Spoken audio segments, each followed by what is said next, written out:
This video is an ad for ButcherBox. Sign up right now with my link in the description. Use my code ADAM100. Save yourself $100 and get yourself a free 10 to 14 pound turkey. So yes, this is Adam Ragusa talking, the guy who famously doesn't like to brine or do anything weird to his turkey. I just like to roast it simply and make really good gravy and let the turkey work with the gravy as a total system. However, I am kind of coming around to some poultry brines lately, both with chicken and with turkey. And I realized the secret to brining turkey, at least for my own tastes, you gotta overcook the turkey if you brine it.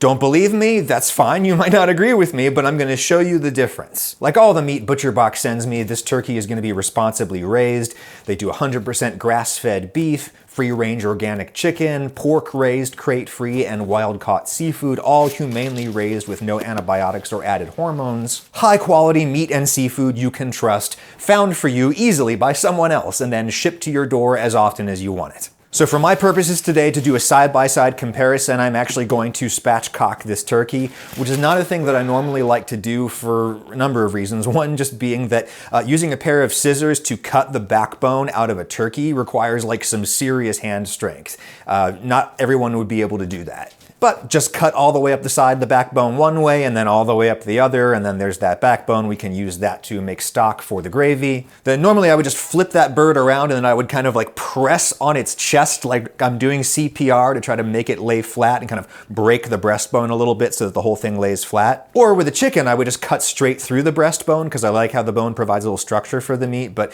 it's just too big and hard to cut through on a turkey, so I'm removing the breastbone, which is a little bit tricky. But once I've got it out, can save that for the stock, and then I can just cut these two halves of turkey completely in half. Now we have two halves that we can use for two different experiments. I will say breaking your turkey down into halves is a good thing to do, especially if you're feeling like you're going to be a little bit stressed out on Thanksgiving Day or whatever day you're having your turkey for. It's just a way of doing a lot of the tough work in advance and making much smaller pieces of meat that are easier for you to move around your kitchen and deal with. And they're also easier to like find a vessel big enough to brine. For an overnight poultry brine, I would go absolutely no higher than 5% salt by weight. Salt to water by weight, 5%. Maybe even closer to 3% if you really don't like salty meat. And then I usually like to use no more than half as much sugar as I used of salt.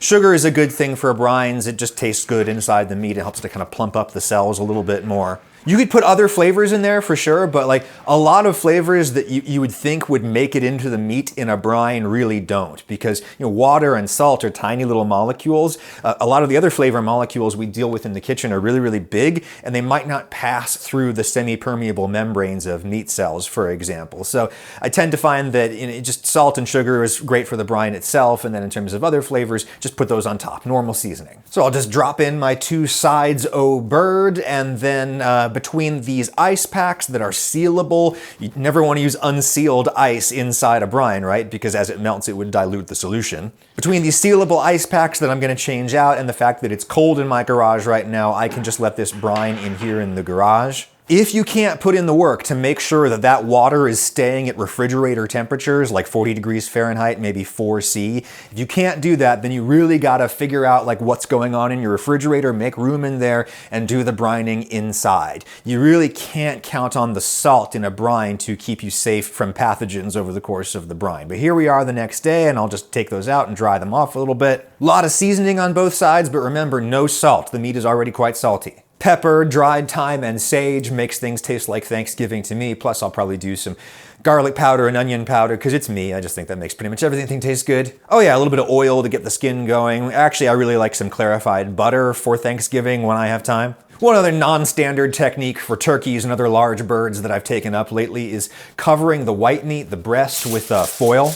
Just slows down the cooking of the breast, I don't know, by blocking heat or by blocking evaporation, I'm not sure, but whatever, it does it. The challenge with cooking nearly any bird is to try to get the dark meat to cook a whole lot while cooking the white meat just a little. Throw those into the oven, probably at like 350 Fahrenheit convection at first. And it's gonna take about 90 minutes in there total. After the first hour or so, maybe I'll take off the foil. Wanna brown that skin a lot, so we'll go ahead and put this back in and turn the heat up a lot to maybe 400 Fahrenheit, 200 C, or even higher if I need more browning. And of course, we could baste this a few times over the course of the cooking, make sure that the skin looks really nice and nothing is burning. And then this one is about done, I think. This one on the side, let's check it with the thermometer, and yeah, so this is almost at 160 Fahrenheit, 71 degrees Celsius.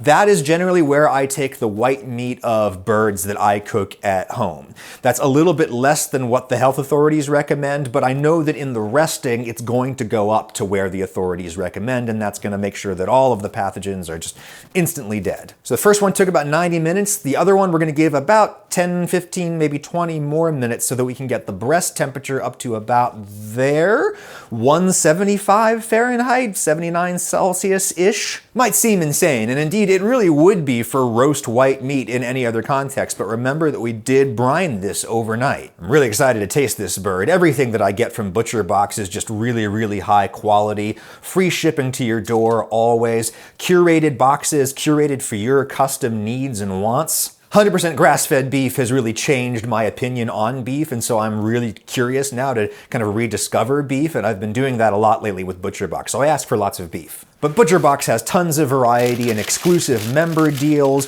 recipe inspirations, guides, tips, lots of great stuff. And remember, use my link in the description, use my code ADAM100, you'll get $100 off. That's $20 off your first 5 months with Butcher Box, plus a free turkey like the one that we're cooking now, which is gonna be enough for at least 8 people, maybe more. All right, so this is the one that we cooked sort of standard. Go ahead and separate the dark meat from the white. There you go, our leg quarter. And we'll carve some breast meat. All right, let's have a look. Looks perfectly cooked to me. Standard, good. Give it a taste. Tastes good, standard, juicy, smooth texture, you know, nice. It's delicious. My thing with brined meat in general, but particularly like white meat poultry, is that I think it gives it the texture of like lunch meat, you know? Or the flavor even too, you know. And I really am not wild about that. It's definitely juicy, it's plump, it's good. There's a reason that people like this. If you like it, awesome. But let's try the one that we technically overcooked. All right, carve this guy up, and I can tell the meat does feel a little firmer maybe? No, not firmer, that's not the right word for it. Different, not as plump. All right, now. Oh, dude. You wanna try it? Quote unquote overcooked. Oh, that's better. It is. Why? I will explain it to the viewers.